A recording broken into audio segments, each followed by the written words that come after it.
Эмнэлгийн мэргэжилтэн та бүхэнд сүрвэгийн сорьц цуглуулах, хадгалах, зөөвөрлөх зааварчилгааг хүргэж байна.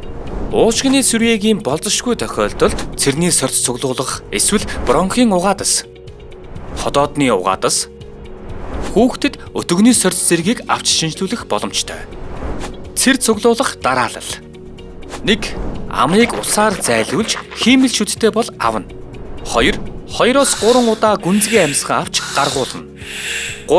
3 дахь удаагийн амьсгалыг гүнзгий авч амьсгалаа гаргахдаа хүчтэй хахирж ханиалган цэрээ гаргана. 4. Цэрний ариун савыг аманд ойртуулан цэрээ хийн. 5. Сорьцын хэмжээ хангалтгүй бол дээрх үйлдэлийг давтана. Цэрний хэмжээ хангалттай бол савны тагийг сайтар таглаж, үйлчлүүлэгчийн нэрийг савн дээр бичнэ.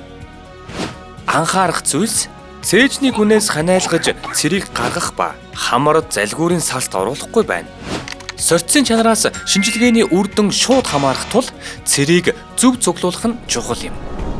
Хэрв цэр сайн гарахгүй бол идэвхтэй дасгал хөдөлгөөн хийх, утлаг хийж цэрийг гаргах, сорьц цуглуулахаас 6 цагийн өмнө цэр ховхлох эм уулгах зэргээр чанартай сорьц цуглуулна. Цуглуулсан сорьцыг лабораторид хурдан хүргэх боломжгүй бол 2-8 хэмт хөргөгчөнд хадгална.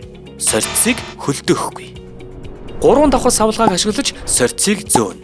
Үүнд цэрний сорьцтой савыг гялгар утанд хийж битүүмжлэнэ.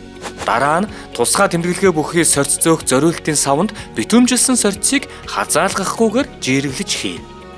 Дагалдах хуудсыг тусад нь уутанд хийж сорьц зөөх савны тагийг гүйцэд таглана.